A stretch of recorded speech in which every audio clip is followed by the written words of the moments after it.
Alright, welcome back to Don't Think, Just Charge. I'm Dave, he's Harvey, and today we are doing our first of a two-parter of List Doctors. We're going over your lists, we're discussing what's hot, what's grot in 3.5. Let's get into it.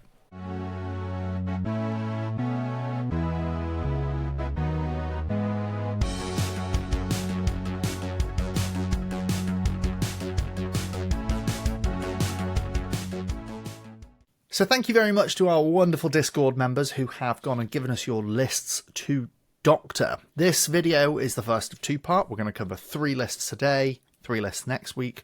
But what this filters and feeds into is continuing our series on how to analyse and evaluate lists. It's something that a lot of you have said we've really enjoyed discussions on specific topics of X, Y, and Z.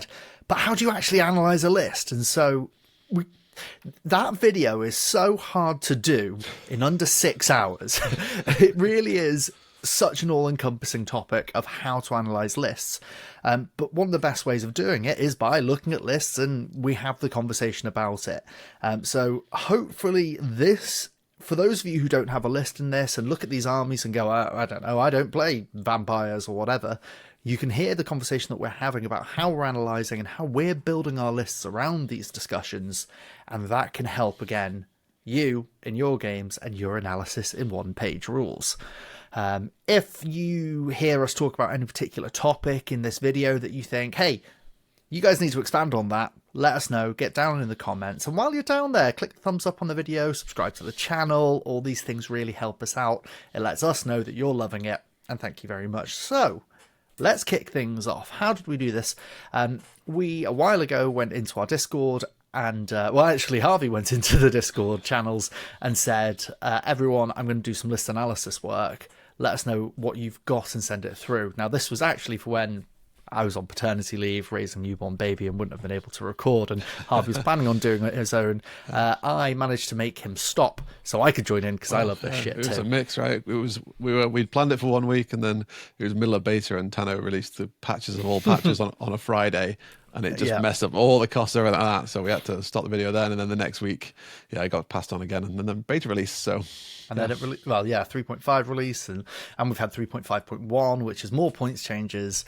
But things are calm now. Yes. We're not expecting any updates until the quarterly update in a few months' time, so we can comfortably sit.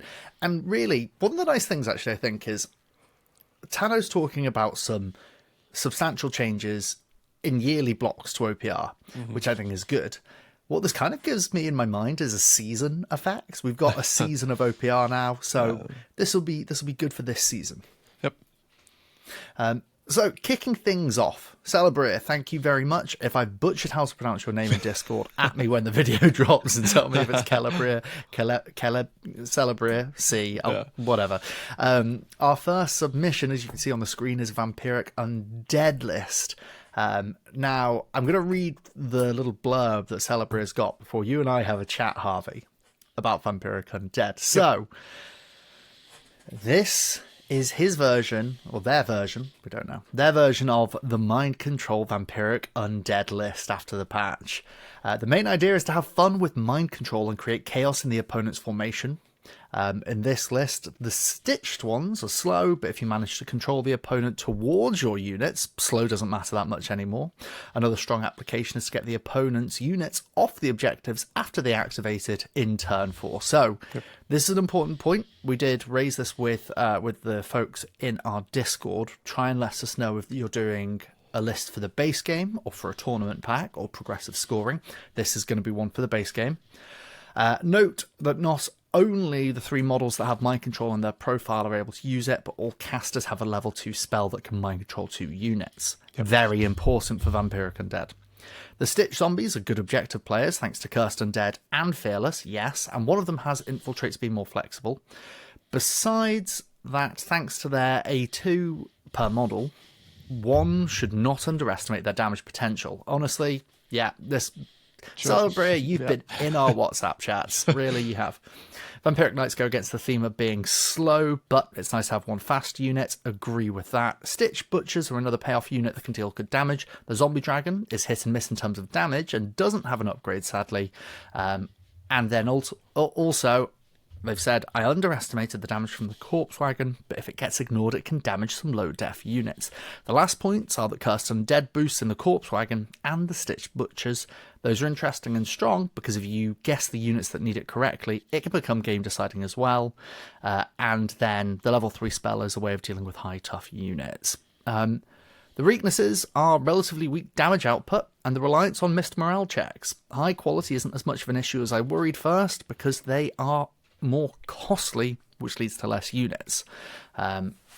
So, really what we're looking at here is a Vampiric Undead list that leverages using mind control. So let's have a look at Celebrir's list.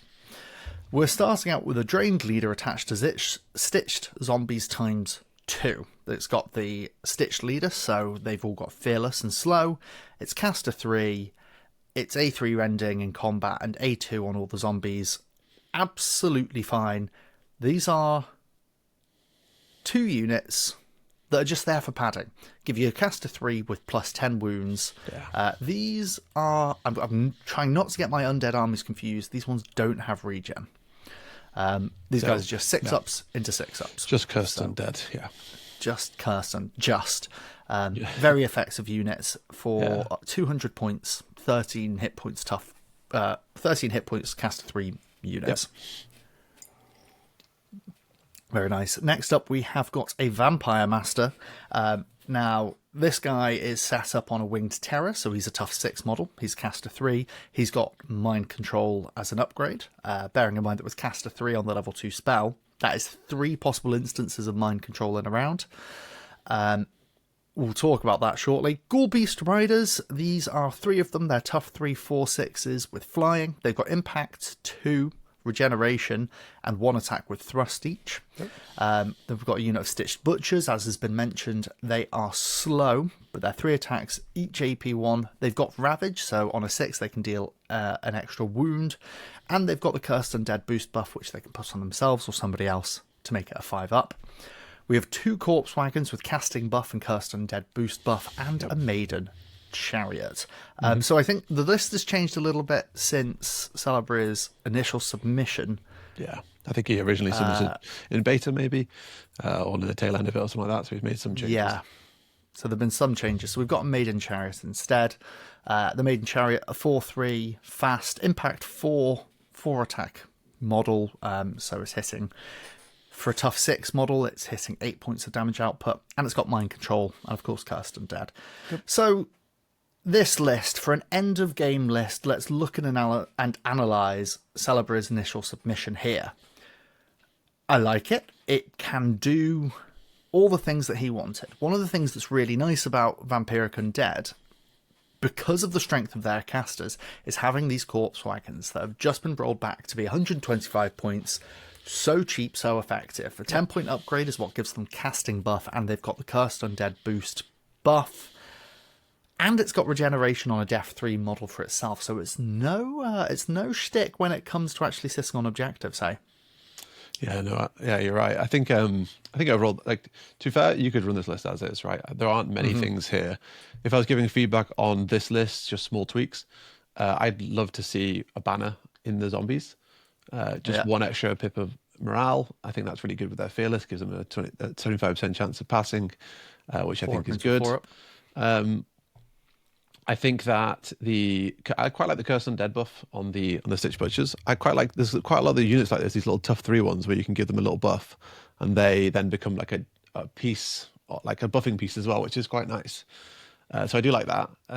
The thing I don't like in this list is in the middle. I really don't like the Ghoul Beast Riders. I don't think they are contributing enough to this list. I don't think they're doing anything really. And like he said, I agree.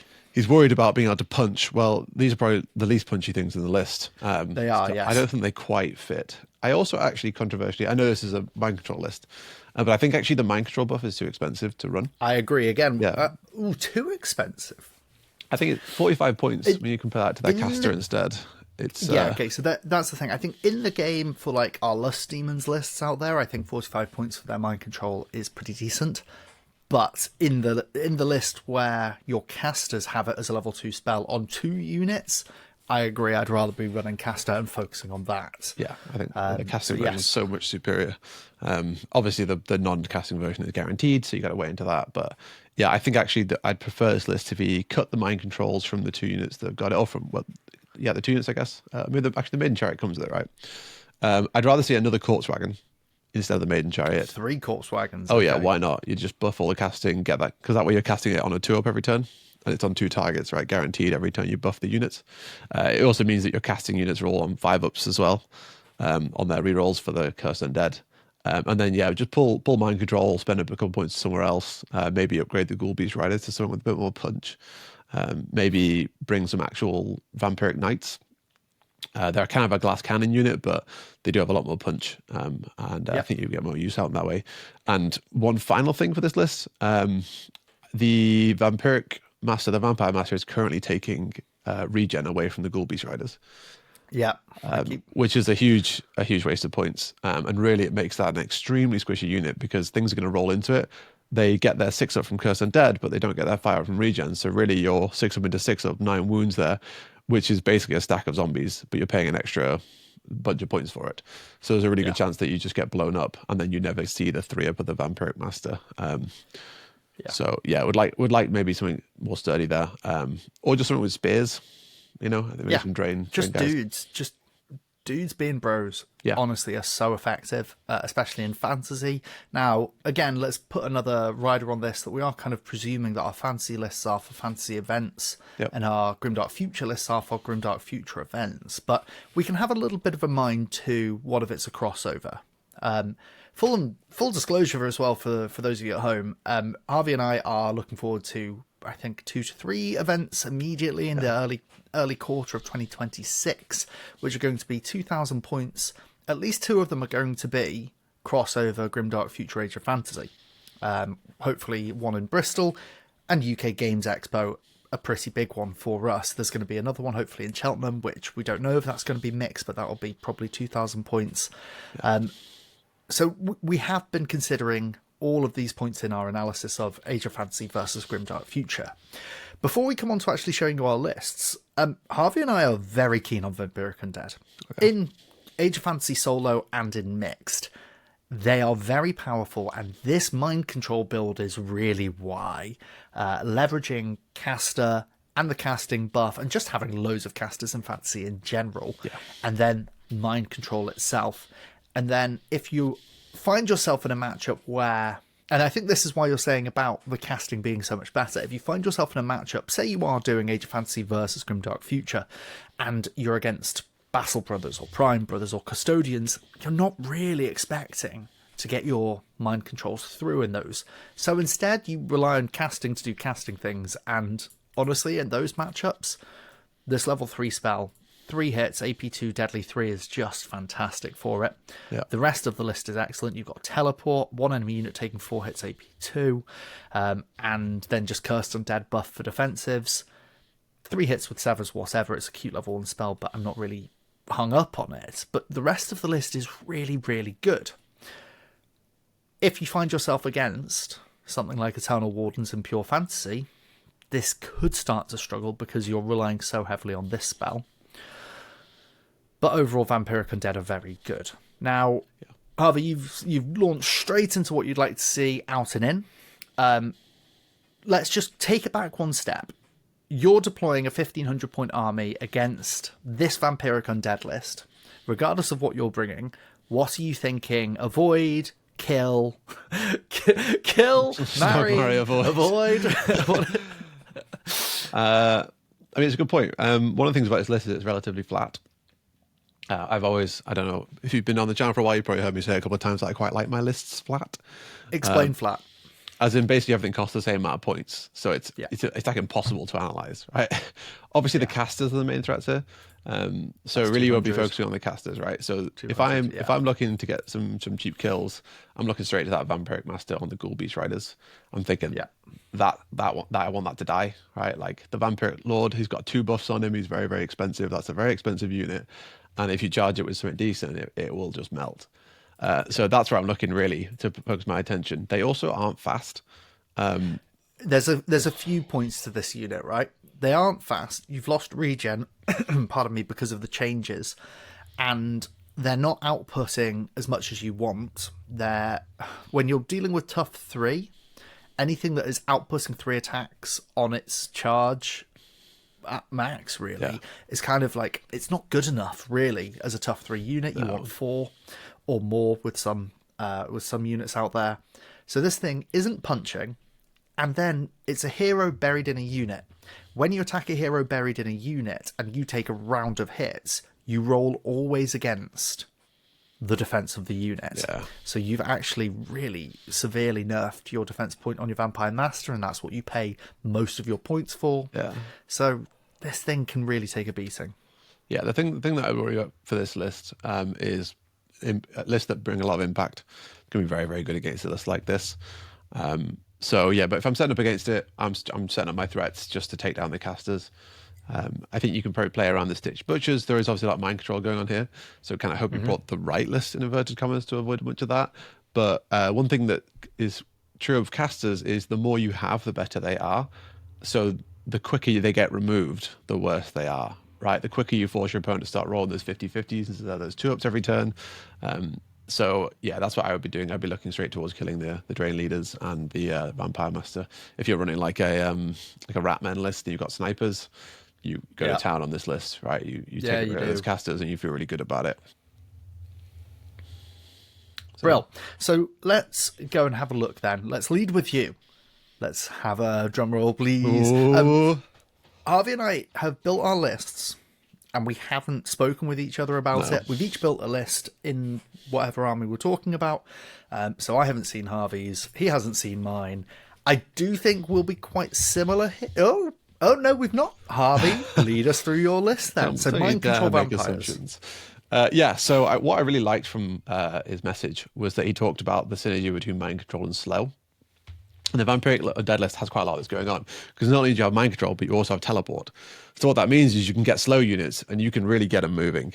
So I looked through the list and I thought, well, what in the Vampiric Undead list is slow and packs a big punch? Because that was one of his concerns.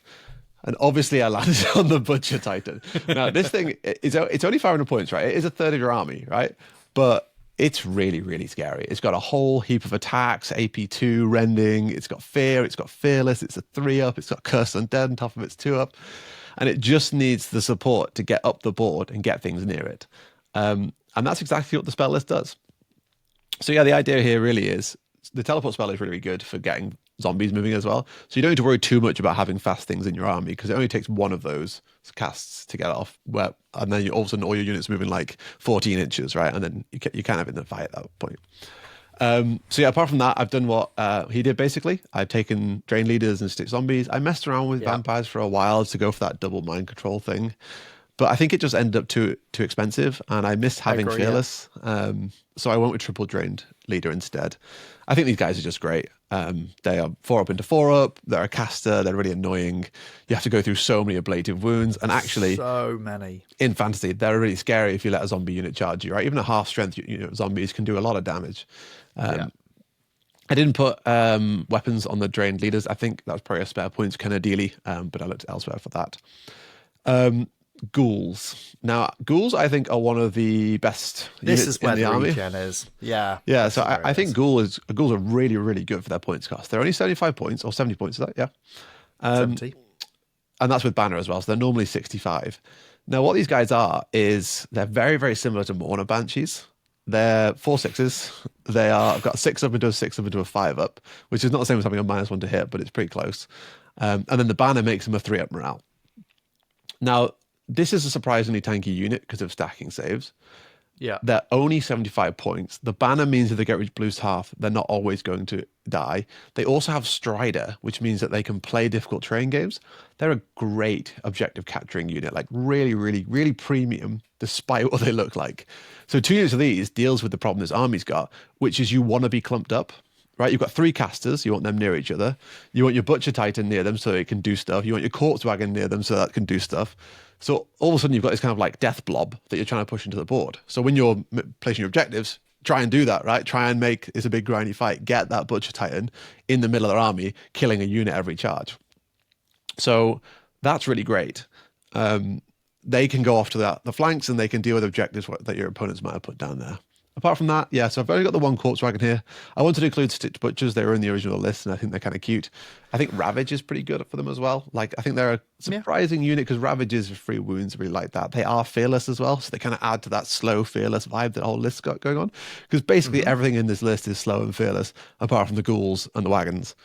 The wagon's just great, right? Like, it's really hard to say no to this thing. It is so cheap for a double buff. It's so cheap. Yeah, it's so double cheap. Buff, tough 6, 3 up, 5 up, 6 up. This thing's great. Yeah, exactly. Absolutely stellar unit. And then obviously, yeah, it's throwing out buffs to things. You probably don't need to buff the Butcher Titan, really. But yeah, the casting buff's really nice for getting things rolling, especially those big level 3s on turn 1. Just saves you a couple of extra points here and there, which is good. It's basically just like a caster 1 that's you can buff things and then walk away. And then obviously, yeah, I've already covered the Butcher Titan off already, but this thing is extremely scary. You just need to get it there, and I think the list does that. So yeah, this is the way I went. So less mind control, but I think in a game you're probably not going to end up using all that mind control that you had, and I think you end up kind of taxing yourself eventually, where you're like, well, I actually have nothing to do with this mind control. I've reached that point in the game, and I think the spell version is so much better than the single target one. Better. I would rather pull those points and bring something really fun and exciting like a Butcher Titan into the list and make it not just mind control and not be able to kill stuff because I'm spending all my points on mind control, but mind control and mean I can like punch things down on my Butcher Titan, which I think is slightly more interesting. It's kind of a little bit of a get over here. It is a bit moment, like, yeah. Right? Yeah. I think absolutely all the things you're talking about here, mind control spell being 2 targets, not 1, it being in a pool of excellent spells so that if you don't want to do it, you have other options are great. And the Vampiric Undead list is such a strong spell list. Just giving out teleport to 3 units where you've got so much slow just means suddenly your 8 inches is 14. It's very, very good. Very happy to see it. Okay, so that's Harvey's list. Moving on to my list here, it is very close to the list that Harvey and I have discussed. This is a cop-out because Harvey and I think that Vampiric Undead is awesome, and this is very close to what we think would be an optimal Vampiric Undead list. It would be Mind Control. I'm not an absolute sellout because I've also drawn in the Bat Dragon and the Vampire Knights. I think your analysis of those is very, very correct. I think it was maybe a Zombie Dragon in the original message here, but the Bat Dragon is what fits to the points that we've got available. Going through it, we've got the Drained Leader in the Drained Soldiers. It's not the zombies here, so we are dealing with a slightly less hardy unit, but the 5 up into the 6 up is good. We've given them Banners and Musicians. The Banners here are just making them on a 4 up morale, so slightly better. The Musicians mean that you're getting around more effectively for churning out your casters. So I've taken a good unit and I've done it 3 times. Copy and paste. Very, very simple there, because the more casters you have, the better they get. Then I was not done. You have 4 possible hero slots, and so I've added in the Vampire Master because he's the only other caster 3 that you can get. I was digging around for where to put him, and I think putting him in the unit of Vampire Knights is really good. As you've said, Vampire Knights having a fast unit is excellent in the army. Just having a unit of Impact 1 Lance guys hitting on 2s because of thrust on the charge with AP 1 is fantastic. You're also then propelling your your Vampire Master caster into the back lines, which if you can keep in an 18-inch range with your other ones, you're buffing their caster spends to mind control them on and off of points. Of course, as Harvey said, Corpse Wagons. Now, I'm sorry, Harvey, I only brought 2. I didn't bring 3 like you asked for, but they're excellent, as you've said. Just casting buff, Cursed Undead, boost buff. And then if you want the damage, it's a Bat Dragon. Now, it's not the Butcher Titan, but it is still an excellent piece. And then 75 points, you've gone for the Ghouls, I've gone for the Zombie Wolves. They are scouts, but they're fast and they're furious. They're the full Paul Walker. A2, they may be qual 5, but just like with the zombies and the ghouls, with A2, these guys can punch up. Or play them like I do every time I've put zombie wolves down on the table and blunder them into the opponent and have them get wiped out and think it's very funny. But it's only 75 points, so you don't care that much. But yeah, it's a bit less resilient than your list. Yeah. But we've got, I think, a bit more flexibility across the board and 1 extra caster and 1 extra Corpse Wagon. That's true. Yeah, I mean yours is definitely more mobile than mine for sure. The word slow doesn't feature in yours. Word slow doesn't feature in mine. Which is very you. I think you do like your mobility, don't you? I do like mobility. Yeah. I think this is good. I mean, our like true final, Vampiric Undead list probably doesn't include Vampire Knights and stuff like that in it. I think they're a nice unit, but they're not perfect. But yeah, I mean, honestly, triple caster is just so great. Well, quad caster is just so great in this list. I think it just really shines. It really does. And Mind Control being on the level 2 slot means that a single caster can cast on a 3-up on their own, and then you throw in the Corpse Wagon casting buff, and on its own legs, a caster is throwing out Mind Control on a 2-up. Yeah. Which is so good.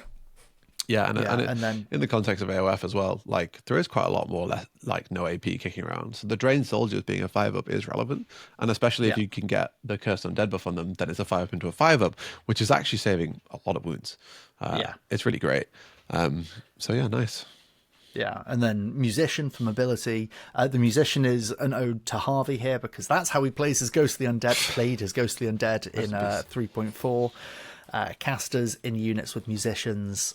Banners are just an annoying extra point of resilience here. 10 wounds is actually quite a lot to chew through on a 5-up into a 6-up, or you're very right, a 5-up into a 5-up. Yeah. Or in a pinch, the casters can do it themselves.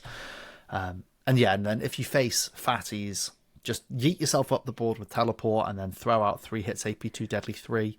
You will find yourself just wiping out units of tough 3 models with this spell. Yeah. It's very good. Lovely. So that is Vampiric Undead. We're not going to stay in Age of Fantasy forever. We're going to move on now to Grimdark Future for the Titan Lords. Thank you very much to Mikos for your submission of Titan Lords. The Titan Lords in 3.5 took a really nice buff to them. They were given access to 1 tough 9 units, and then a whole other load of things that were just nice quality of life improvements. Mikos's submission is that they always wanted to play Titans when they started OPR, but at 2k they were just not viable. But now you can get 5 activations with 3 delayed actions. It'll be for a semi-casual 2,000 points of mixed Age of Fantasy Grimdark Future tournament with some fun missions. Mikos has said that he feels like Titan Lords will not be competitive enough. Fair enough. Maybe with the whole idea of getting 6 caster tokens each round, he can move them up the board in turn 1 after using the delayed action and smash the enemy in melee. Yep. And then use the remaining tokens for Expel Treat he's put here. I'm not sure if that's... Sounds like a delicious spell. Expel Threat. Expel Treat. It is Expel Treats, after all. It is. Yeah, it is Christmas time. Searing Burst, or Giving the Boys Relentless. It'll basically be run 4 of the Titans up the board, and the caster vassal will stay slightly behind with his also cannon. Mm-hmm. So the notes that he said, he's got 3 casters, so the max of 6 points each round, all change bound, and try to slam in as many attacks as possible. And turn 1 could be fun by giving the Errants a very long bomb charge. So let's go and have a look at the Titans. Titans, really tough 9 was a massive benefit for them. It's meant that you could get access to 5 activations in a 2k list, which when you're playing up to a 5 objective game is quite important to be able to have a body on each point. Now, Mikos has said we're going to see some Age of Fantasy here. It's going to be an event with some wacky missions, so we need mobility. We need the ability to get early up the board. Let's have a look at what he's got. We've got a Vassal Micro Titan. This is the tough 9 guy. Change bound, so -1 to hit from over 9 inches away. It's got 3 attacks in melee, a Fear 1. It's got Honor Code. This is the... I can't remember what it was called, actually, at the end of beta. But if this unit is shaken at the beginning of a round, roll the dice on a 4+, it stops being shaken. So very nice, very useful. Steadfast is what it's called. Steadfast, thank you. That's the cookie. This is a tough 9, 3-2. And this one has been upgraded, as we've said, to have Change Bound, Caster 2, delayed action, and then this one's got a Hell auto cannon for 6 attacks at AP2. And then we have 2 sets of 2 for the rest of it. We have a Vassal Micro Titan, so this is another tough 9. Love it. Again, 3-2, Honor Code. Now this has been upgraded to have Scout and Strider. Again, it's got change bound. And this one's got 2 heavy swords, so a total for 9 attacks AP1, 6 of them are rending. Then we have the 2 fatties, the errant mini titans, but they're tough 12. Usual sort of things to expect here. Fear 2, Honor Code, they are 3/2s, these are tough 12. This one has been upgraded for Fast and Strider. Change bound, as we've mentioned, it's got Caster 2, it has delayed action, and then in melee it has got 12 attacks AP1 reliable and 4 attacks at AP1. So this thing's pumping out 16 attacks AP1. Yep. Let's go to the analysis of this list before we go into how we've tried to build it. The main thing I'm taking away from this, there's not very much AP. Yeah, that is true. I think this is extremely light on AP. And that is kind of because he's gone change bound here. Now, I think there's a couple of ways of building Titan Lords. You can actually get 6 activations, but you go like really cheap. Yes. And then you can leave a bunch of vassal micro Titans on just shields, and just have them be like tough 9, really cheap, change bound, like objective takers that are hard to shift. I'm not a massive fan of that. I think there's definitely some value in having maybe one of those pieces in your army. Because at the end of the day, you want the big problem Titan Lords have is obviously activating early in the initial rounds, and then later on it matters kind of less. And what you really need is reliability, right? You need units that are going to stick around on the points, which is tough to do. The things I see in this list that I like the Fast Strider on the Errant Mini Titans. Yeah, I think that's super, super important for this unit to function. I really like the reliable heavy claws. It's that or rending. Now, rending here, because he's low on AP, might have been nicer. But I do really like the reliable, because I think going from a 3 up to a 2 up is a significant change. And it means with Furious, this thing's basically hitting on a 0 up or 1 up, whatever, which means that it's putting out a lot of hits in a charge. One of the really key things about Titans is every activation has to do some real value. Yeah. You have to wipe out a unit, right, with every charge. So you want to stat these guys out as aggressively as possible, because if that Errant Mini Titan charges into something and doesn't kill it, then you're going to really struggle as the game goes on, because you'll start having little dregs of units kicking around, especially with this being designed for a hybrid tournament. That's like massively important. But yeah, I think apart from that, yeah, I'm a really big fan of the caster on them. I think casting is great. It plays into what I just said. You need these units to be able to affect multiple units, and casting is really a great way of doing that, especially because they got lucky and their level 2 spell is 6 hits, 12 inches, which is really decent into an AOF matchup, because you just basically need more hits. And if it's a 50-50, it's a 50-50. If you want to pour more into it, you can pour more into it, whatever. And if they end up saving some points, they do also have the sniping spell, which can be quite nice for wiping out enemy heroes and stuff. And depending on how wacky the pack is, that might be relevant. Very good. So let's go on and have a look at our lists. Let's have a look at the Titan Lords that I have built here. You're very right, Harvey. You can get up to 6 activations, which is what I've done. I can't get away from that longing for more activations in OPR.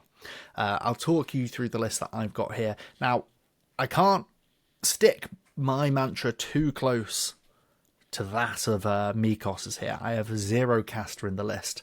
But what I've gone for is thinking in my head, when you turn up for an event, the pack is going to be make or break for you. You need to be able to play wild and wacky things. So I've started out with 2 Vassal Micro Titans that have got Scout and Strider. Now, in 3.5, we've had the tough boost. So tough models have gotten cheaper, so that means tough models have gotten better, and we can expect to see more of them. So these guys I have loaded out with 2 heavy chainsaws, A1, AP2, Deadly 3, hoping with Scout and Strider to get some early jumps. Now, how can I make sure I get there even faster? I was playing around and I found the points for Lustbound, so we've got 15-inch charges. With a 12-inch move, hopefully I'm going to get somewhere and smack them with these guys early on. I've brought in a Vassal Micro Titan. This guy's really just a bit of a filler. 210 points for a 3/2 tough 9 with 9 attacks. We have 6 of them with thrust, so AP1 and +1 to hit on the charge. 3 of them, of course, AP1. It's just good value, really. And then I've brought 3 fatties. I felt like I could get them in there if I tried hard enough.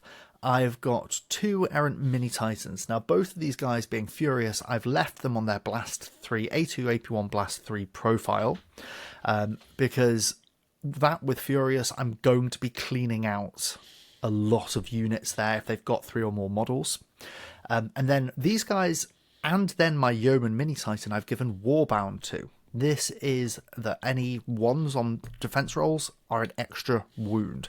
So these guys are really going to be doing quite a bit, especially with Furious, hopefully getting me some Blast 3 double procs. My Yeoman Mini Titan, this is a big one, 600 points, but that's because it has got 2 Hell autocannons for a total of 12 attacks AP2. This guy's got Relentless as well, so he's going to be slowly lumbering up the board, just blasting people, and I've given him Warbound. So this is my AP in the list. This is what I'm relying to take out the heavies. Hopefully with a bit of a combo of the Vassal Micro Titans going up in the scouting position, and then if there are no deadly things, they're just taking objectives, while the Errant Mini Titans and the Yeoman Mini Titan are cleaning up the rest of it. So that's the way I've taken the Titan Lords. Sorry, no caster. Yeah, I think if I was giving feedback on this list, the one big thing I think that is really worth doing when you're running Yeoman Mini Titans is actually taking one of each of their range weapon. The other one is AP1 rending, and what it just means is later on in the game you can target 2 units, which is kind of huge for making sure you're not getting overrun, because at some point that's going to be overkill. Like early game, yeah, you're probably shooting the same target with both guns. AP2, Warbound, whole heap of attacks, Relentless, right? That's really nice. That's going to kill some big targets. But as the game goes on, you're going to be like, okay, I'm going to shoot your Ghost Swarm with 12 attacks, AP2 and Warbound. But yeah, you can actually drop one and take the other one, and then you get that split profile, which I think is interesting. Yeah. And I think you also get 20 extra points to play with. Yeah, you get 20 extra points, which is a delayed action. Yeah. I just think it's like a nice little tech. Obviously, it does kind of slightly nerf your damage output, so there are some considerations there. But I think just as like an interesting little bit of tech, I think that's fun. Yeah, I don't disagree with that. So there's my take on Titan Lords, and Harvey, let's have a look at yours. Talk us through it. Yeah, so what have I done here? It's a good question. So I've gone for 5 activations. I actually really liked the Errant Mini Titan stuff that he was doing. The key thing that I've done over what he's done is I got rid of all the change bound, and I doubled down on all the caster stuff. Every single unit here has caster 2 on it, right? I think it just gives it that extra punching power that it really needs. The fast strider stuff on the Errant Mini Titans is great, as mentioned. I also put regen on everything. Yeah, I've seen that. Everything but... Oh, no, yeah, sorry. Oh, yeah. No, everything. Yeah, everything. Because I've only gone 5 activations, regen is like having 50% more wounds if they don't have any rending, which they may have rending, but it's I think it's just really nice. It's really nice to have that like extra durability, because as I mentioned, one of the big things about this is you need that reliability. You need these units to be performing. They're not fearless. They're not fearless, no. Which is an absolute nightmare. So winning combat is actually really important, right? They have fear too, which is really good. And because the Errant Mini Titans have so many attacks, they're probably actually going to win when things charge them a lot of the time. But regen really, really helps with that, right? It's not the same as having more wounds, because the wounds get taken away, which means that the amount of wounds they've dealt to you is reduced, which is so key for winning melee combat, obviously. So yeah, I did go all melee. I think caster 2 kind of covers the ranged like deficit you've got. I think the real advantage of range is the split targeting thing. But I just think caster 2 is so good on them, because it gives them the ability to affect different units. And even if you're just casting a level 1 spell to trigger some morale, it's so much better than not having it. I too have 2 units of delayed action. Delayed action is a weird one, really hard to evaluate. We talked about this back in the beta. But I do think it is good to have some, because it gives you a tiny little bit of flexibility, and especially with an all melee list, the big time when it's really useful is actually later in the game, because you can force your opponent to move on to the points first. So like with an all melee list, the last thing you want to do is on the round 4 is have to move onto a point and then let the opponent charge you. So it's nice to be able to delay some activations and kind of get around that. Is it always going to work? No. Are they always going to have these units alive? No. But the times where you do, you're going to be like, thank God I had delayed action, because he had to move on to the point, and then I got to charge him with 9 attacks and all that kind of stuff. Delayed action's really good in the 1st and 4th rounds of the game. Yeah, basically. And in between, you're probably not using it because you do want to go first. There's a couple of times where maybe you're behind cover and you want to wait until they've activated their guns or whatever. But yeah, I mean, it is what it is. Could you have put it on the Errant Mini Titans? Delayed action. Yeah, because I just wonder if you want a bit of a split, because frankly, your tough 9 guys are going to be the ones that die first. So maybe having one late game on a fatty and one early game on a mini might be a nicer split. So the reasoning behind putting it on the weaker guys is, first of all, it's just kind of like a spreading points out thing, right? I think if you make your big guys such a big target, then actually they're going to target your big guys, which you actually want those guys alive, right? They've got a lot of punch in them. Yeah. The Vassal Microtowers are doing less. So I think just having a, like, okay, well, I still have utility over here, right? These things are still doing stuff, even though they're not, they literally basically have half the number of attacks that the Errant Mini Titans have, especially if you consider Furious on the top, right? The Errant Mini Titans are scary. So yeah, that's why I put them over there. And yeah, the final thing I've got here is I went for Lustbound. I think you did the same thing. We've just recognized really that if it's an event pack, then fast is good. Lustbound isn't quite fast, but it's pretty damn close to fast. So this whole army is basically fast, which I think is really good. Yeah. So yeah, that's where I landed on that. Yeah. Also, Warbound, Furious, Reliable. These Errant Mini Titans are doing a lot more than you think. Warbound is a dirty man's AP. Yep. I say dirty because your opponents are going to have those games where they roll loads of ones and feel awful as your 16 attack Errant Mini Titan.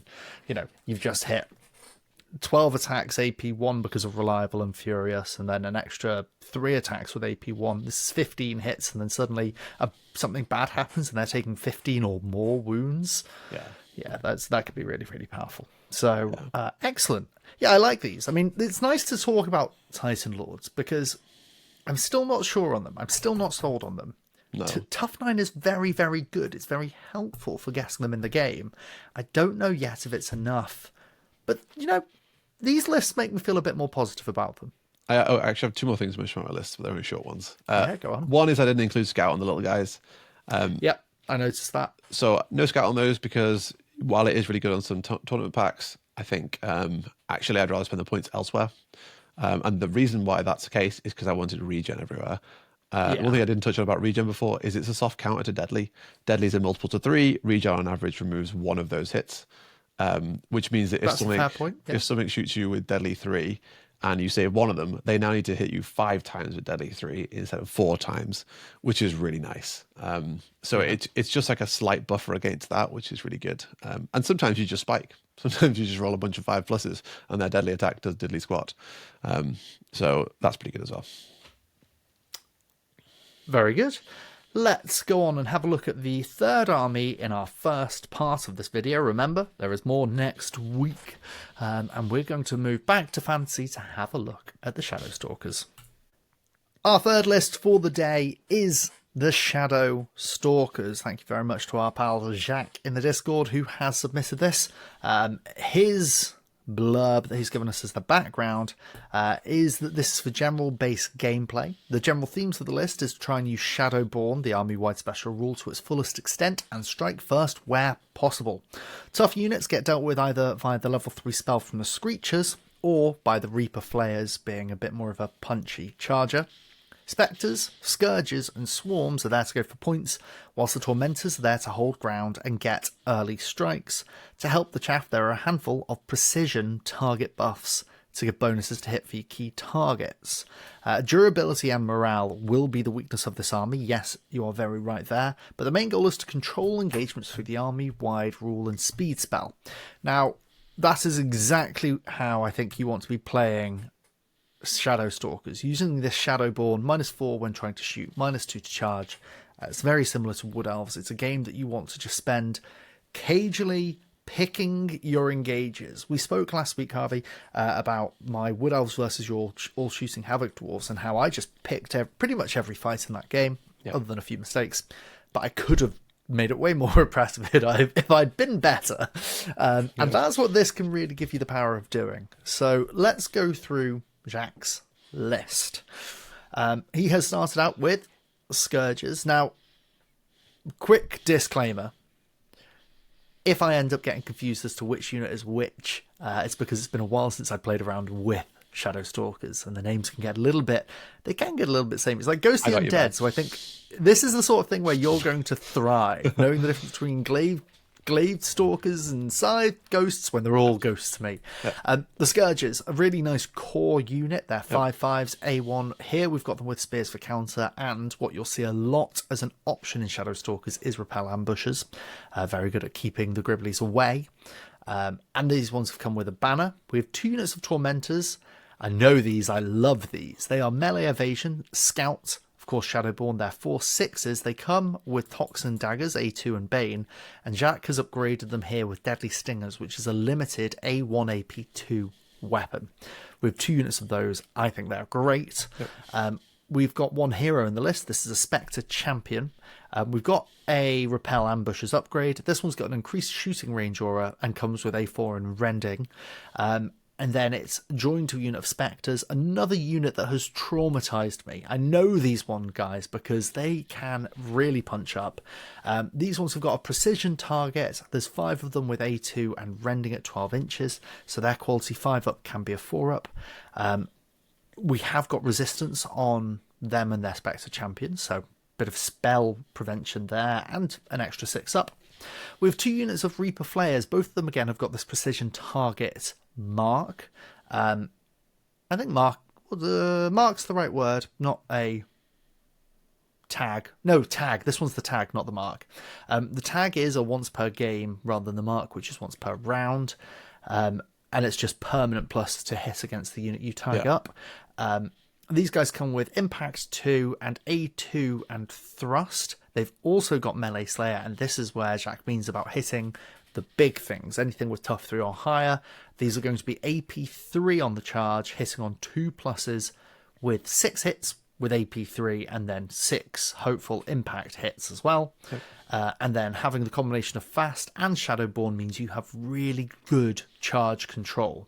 We've got 2 units of Fang Swarms, just nice to have swarms in the list, but they've got melee evasion, so they are deceptively tanky. And as he mentioned, 2 Great Screechers. Now, these guys come stock with Caster 3, so they can be very nice for that. They are where you get your Caster 3 in the list, although maybe there's some at a Titan as well, but you don't have Caster 3. I don't think so, but yeah. I think it's just maybe there's someone else. Is it just these guys? There might be a Titan, the heroes? But yeah, it's not on the heroes for sure. And then what we've got here for the Great Screechers, Jack's given them Shadowborn boost. He's identified that these are important key pieces, and so he has doubled those restrictions. Now that as well is really crippling. Otherwise, they've got 12 inches, A2 and Blast 3. It is on their, it is on their quality 4+. It's not reliable, but Blast is good. It's good to have. So, you can they're also ethereal. We've come so far on the channel. We've reached the point where you can recognise a flavour from not a flavour. You know, I know. Back in the day, development. yeah. Character development. Still think back to the Saurian Star Host video. Don't bring up Saurian Star Host. I mean, because we love. Why would you ever take flame lizards when you've got spike lizards? They're insane. Best movie. Oh well. So we are looking at a very good, I think, Shadow Stalkers list here. 10 activations, we're on the max. For general gameplay, you will have good control. Really, this is a very good list. I think this is a very good list. You've got the casters coming out. The caster list from Shadow Stalkers is quite good. You've got this 3 hits AP2 and Deadly 3. The downside is that for the chonky things, your Great Screechers want to get close, so you've got coverage there in the Reaper Flayers, which is quite nice. You do the one thing that I wish you could find a better way through is the fact that the Reaper Flayers have precision target, and precision target tag doesn't apply to impact hits. That is one of the things that I'm a bit down on in Shadow Stalkers in general. The Spectres, 18 inches of Rending. There's no AP in it. I wish there was. I feel that my issue with Shadow Stalkers in general is they don't punch as hard as I want them to. I don't think that's a problem when they've got Shadowborn, which is a very controlling ability, but I think this does cover it quite nicely. What would I be scared of in this list? I'd be looking for ways to attack the Great Screecher and the Reaper Flayers, and to try and guard up, but really this is like, you're against a controlling army, it's going to be quite hard to play into them. What are you thinking as you look at this list? As I look at this list, I'm thinking, why didn't Tano reduce the number of claw attacks on a Banshee if the Spectre Champion's only got A1? That's what I'm thinking. I'm thinking their range guy gets A1. Why did my range guy get A1? I think that's actually pretty rare in the game as well. I think a lot of them have A2. I thought A2 was the minimum for Turf 3. So I don't know if that's a mistake, but if it is a mistake, Tanner, you didn't hear anything. Okay, just go back to your day job. Leave the Spectre champion alone. It's too OP. Yeah. So what we're looking at this list, Reaper Flayers are a really interesting unit. I think they're obviously quite aggressive. The fact that they've got impact is almost bad for them. Yeah, it is almost bad. You literally rather have 4 thrust attacks than them, because not only does it make them worse, like on the charge, they're worse on the charge because they don't have the 4 lances, and they're also worse being charged because they've got impact. So it's actually just like a straight downgrade. It would be really nice if they were this like fast melee slayer unit. It would solve one of the problems I think I have with normal Reapers as well. Normal Reapers are no longer have any way of getting themselves fast, whereas they used to. One of the things that Shadow Stalkers got was Rapid Rush, which I played around with the idea of while I was building my version of this list, and eventually decided, nah, fuck that. Rapid Rush.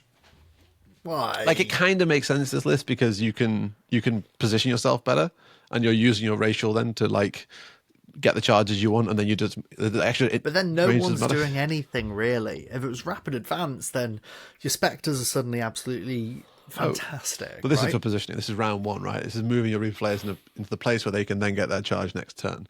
But give me limited. Well, give me unlimited. Yeah, just give me the orc thing. Fuck it. It's way better. Exactly.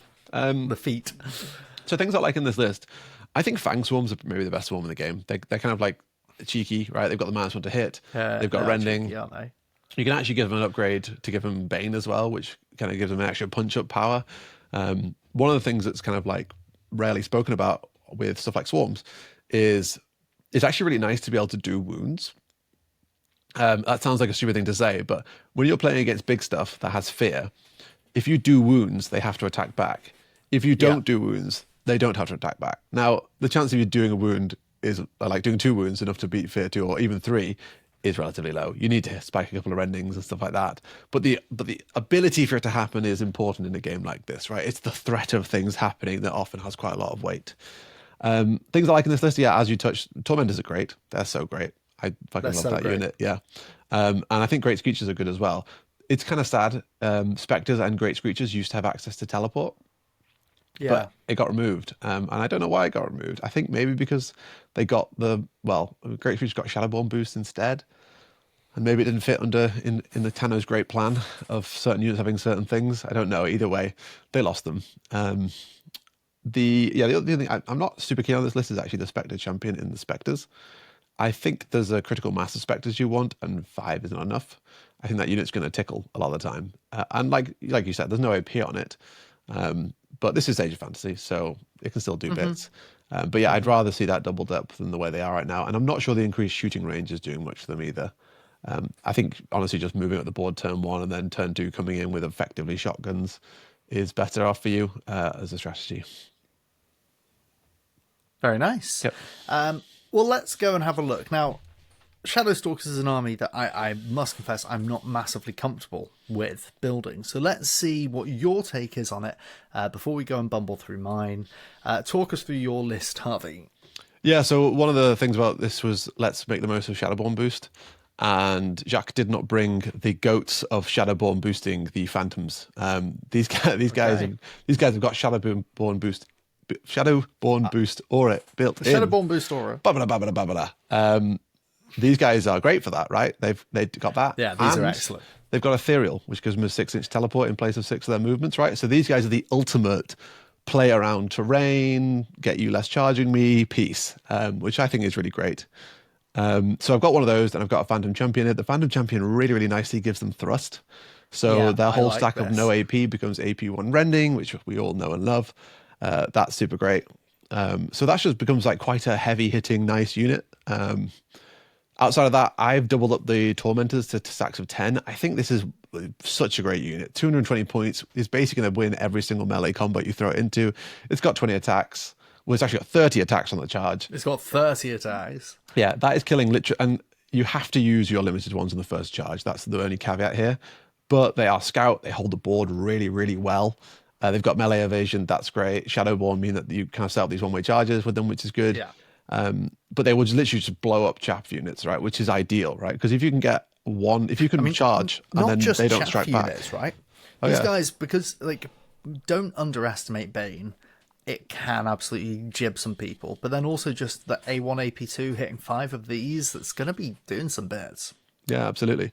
I think, Tormentors are just really great. They like in the kind of wider game plan, you just like put them up the board turn 1, and then you just do all your other activations while your opponents deal with the stress of being able to having to deal with these Tormentors, and especially with Shadowborn on top of it, because they're scout, you can move them further forwards than you'd normally be able to, and know that your opponent can't charge you, so you can hold more space, hold more objectives, and so on.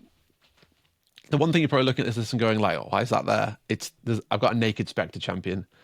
I had points spare, and it's one of those kind of like... I was finding I was very close to it. I always had like 50 points over or whatever, and I knew the units I wanted, so I just put him in there because he is 4 extra attacks, and that's not the end of the world. Also because I wanted a doubled up unit of Spectres, because they get precision target on both sides of it then. So what you've actually got here is a unit that probably double moves up first round, places both of its markers down, and then second round starts doing stuff, which I think is quite nice. Then I've got 3 great screeches because you already know casting. Tony the Tiger Screeches. Great. Once again, Shadowborn boost. The other thing about Spectres is they are also ethereal, so they can play that same game I was talking about before. You can hide behind objectives and you can jump on them and stuff like that, which I think is super cool. Also, musician for that 1 inch extra movement. Why the hell not? It's important. It is important. Yeah, and so then 3 great screeches. I saw what you meant about the whole not being able to deal with big targets thing. I think that great screeches have got the deadly spell, and if you've got 3 of them, then that's pretty decent. Because of Shadowborn boost, they can do a lot of like running in and running out. I didn't give them the blast thing. I think it's just not worth doing, right? If they got to do it every single round of the game, it would only be 12 AP non-hits. So even best case scenario, that's actually only 10 that's only 10 wounds across the game, which is not a lot for an extra 20 something points for each one of them. Whereas I actually think the melee is quite good because you can charge in and you can shake things off that, and you can exhaust things and stuff like that.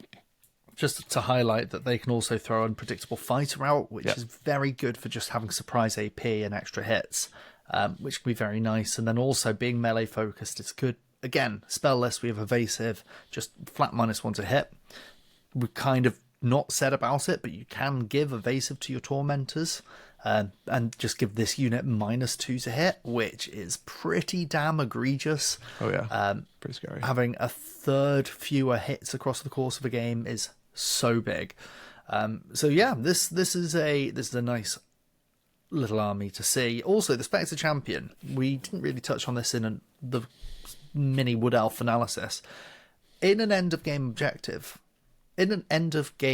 objective scoring mission. That's what I was trying to say. Having a single dude who's just done very little all game, but threatens a couple of points and is very tricky to charge because of Shadowborn, is very nice to have indeed. So this guy can really catch some people out. He is joined. The game's all 4 attacks. But in general, he is joined right now. But your point still stands. Pull him out. Yeah. The one thing to know about the hero rule is you don't actually need to choose it until you're deploying, which is not really mentioned very often. The hero rule says you may deploy it with a unit. It's in Army Forge this way to make your life easier. But you can... It's because you can't choose to have, at the beginning of the game, you can't bury a load of heroes in, hit your activation cap of 10 at 1500 in Age of Fantasy, and then at the beginning of the game say, I'm going to take them out. That's kind of why that's there. But you it's just that you can choose it. So I think that is a very valid strategy as well, in case you just want to go like, you know what, they put a point all the way over there, can't bother walking over there, I'm going to get a Spectre Champion and do it instead. Right. But overall the goal of this list is to play that kind of KG playstyle. So Phantoms with teleport obviously do that, the Shadowborn booster on that, and the 3 great screeches, and then the Spectres with teleport and Shadowborn boost is also very KG. So with Tormentors holding ground early on, I felt like it was quite thematic to what he was trying to achieve. All right, so I don't feel that I'm too far away from that, really. I agree with you. Tormentors are very good. I've only brought 2 units of 5, though. I haven't stacked them all the way up. I've also got a unit of 10 Scourges. This unit is just fantastic. I've given mine the Banner and the Shadowborn Boost Aura, and I've given them the Thrust and Melee Aura. I think yours had Spears? Did yours have Spears? I didn't have Scourge at all. You didn't have Scourges at all? Scourge are the base ones, yeah. I'm getting confused with Phantoms. You see, there you go, everyone. I warned you it would happen. It's happened already. So I brought Scourges for that one. They are cheaper than the Phantoms. That's what's happened here. But you give them thrust in melee aura, and suddenly these A1 guys are a little bit more punchy. I have got a block of 20 Scourges as well, also with a Reaper champion. This has a double benefit effect of sometimes just exploding somebody and going pop with your thrust charge, but also being resilient, sticking on a point, being annoying. We've got the banner in there. We have got the Reaper champion buried in there to make them actually a 2-up morale check as well. Nice, yeah. So this unit of 23 wounds can be really, really sticky. I've got 2 units of Spectres. I can't not bring these guys because they have tormented me so much. They are excellent with their little wands and precision target as well to make their shooting much more effective if you so desire. And I've kept in the Reaper Flayers. I think that it's a completely fair point to just take them out and double up your Tormentors instead, as you've said. But Fast and Shadowborn gives you a lot of control. Yeah. I agree with you. I wish they didn't have Impact too. These heavy cavalry units in OPR that have 2 attacks of something and 2 impact hits. There's so many times I'm just like, I wish you would just 4 attacks. That would just be much better for you with Fast. I know why it's there. They're cavalry, but well. And then I've only gone for 2 Great Screechers. And I'm looking at your 3 Great Screechers and I'm thinking, damn. Should have gone for 3. The triple caster threat there is always really nice to have. But what I was thinking in particular with them is just throwing out evasive on the Scourges, on the 20 stack, and just keeping them really, really sticky to take off of points. Yeah. They can be very, very nice. Hopefully getting unpredictable fighter on the Tormentors. But again, I think thinking about my list and contrasting it to yours, double stack Tormentors with Scout is so good. Triple Great Screechers with their Shadowborn boost aura is good. I'm particularly happy with the Scourges that I've got here. Again, having the Shadowborn boost aura buried in a unit, that makes it very hard to control. Yeah, I didn't notice that when I was building the list. I'm not sure I even clicked on Scourges. But I do actually really like that tech you've got there with the Reaper Champion and the banner. I think anytime you get the 3-up morale Lord, you should be looking for that with banner in the base unit. It's really nice. And one of the nice things about the Reaper Champion as well is because they've got Melee Slayer, they can actually win you some combats in like a really, like, sometimes they'll just go like, okay, well, here's 3 AP4, AP2 attacks or whatever. And that's the difference between winning and losing the combat, which I think is pretty great. It would be nice to see spears in this unit as well to double down on that, because anything that charges it when it finally gets in range is taking a load of wounds. And then the Reaper Champion's damage on top, and I think you probably win most combats that way, especially with fatigue mattering less, because, I mean, it's half the number of hits they get, but it's still kind of like, it's not that bad, is it? No, it's still pretty good. I kind of realised that you could have the Reaper Champion buried in the Scourges unit. I was thinking more about that rather than getting the spears out. But yeah, I think just blocks of 20 are so... We were talking about this earlier today. Blocks of 20 are just so good to have. We haven't had a submission, actually. I was thinking about this. We haven't had a submission from... what's their name in our Discord? Who is Warboss Fits. Up... Yeah. Wasn't me. It's 2 videos in a row. He rolls dice. We've been talking. Is it Spaceman Coco? Who's cooking? Is it Spaceman Coco? Spaceman Coco is painting 60 recruits. Is it Spaceman Coco? No. Maybe it is, but maybe he's doing it as well. Someone's painting 60 recruits, and this is really annoying. I wish I had the name to hand. There's a guy in our Discord who's always talking about Wombo. HDF. Yeah, Wombo. Yeah. He's our HDF main. He's a certified HDF main in the Discord. It's always good having him pop up whenever HDF appears. He's a bit like you and Custodians, right? Like if you whisper HDF, he appears with a list. You know, it's quite exciting. We have enough Custodians players in our Discord. We don't have to have too many. I don't think I'm first in the frigging queue at all. Yeah. It's good fun to have, but it's that sort of thing of that conversation we were having about, hey, is 60 recruits viable in HDF? And thinking, I mean, I don't rush to put them in, but just 60 ablative wounds in the game is pretty damn good to have. Yeah, to break through. And that's kind of, it's tough to break through, and that's what I was thinking with Scourges.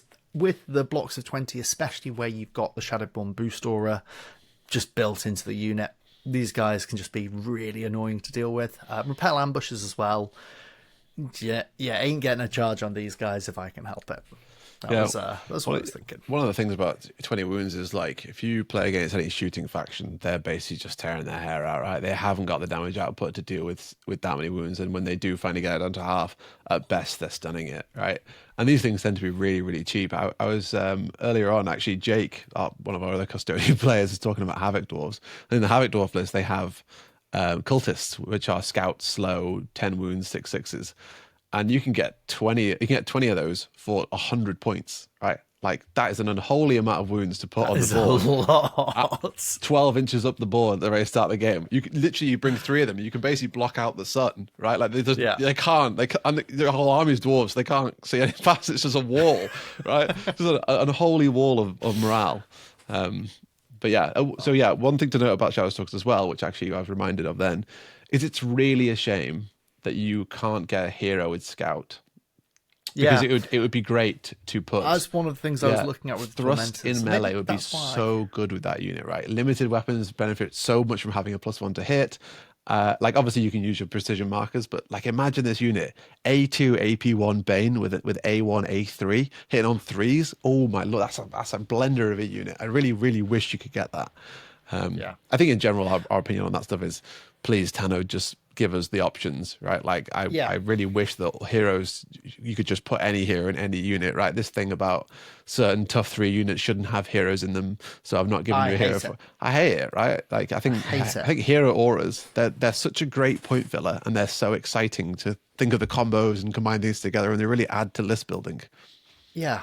It is really the one plea that I had, and it was rejected. Like, the thing that I just dwell on for some reason is in high elf fleets, the elementals can't have someone lead them. I think that's sick, the idea of a little elf running around with 3 hulking lava elementals. Like, that is so cool, but you cannot do it without losing Fearless on those high elf fleet elementals, and that's so important. It's so integral to the value and the function of those units. Especially the deep lore, bro. Right, the deep lore, the deep lore, bro. On the elementals supposed to be their protectors and servants or whatever, right? Because the robots overthrew them. The deep lore, bro. Welcome to Don't Think Just Lore. That's all you're getting for today. that's the limit of our lore. What's the lore guy called? One page. One page more. One page more. Yeah. I'm giving him a run for his money with that one there. Yeah. I bet he's never mentioned the elementals being servants to the high elves. Coming soon to a stream near you, soon TM, is me and Harvey drinking a whiskey and making up our own lore for OPR. If you want to see that, type in Merry Christmas Drink Whiskey in the comments to also show that you made it this far into the video. And if you did, thank you so much for watching. This is part 1 of 2. If you are watching this now and you're thinking, God damn, I need to see more, wait until next week. If you're watching this way into the future, just click next. Kaboom, with 3 more lists coming for you next time. Again, we're going to continue this sort of discussion about analysis. This is very high-level brush-overs as well of some of these armies that we're talking on. Next week, what can you expect to see? 1 more Grimdark Future army, 2 more fantasy ones, and most importantly, if you like spoilers, ogres, my lord. We'll see you next time. This is Don't Think, Just Charge. Thanks for watching.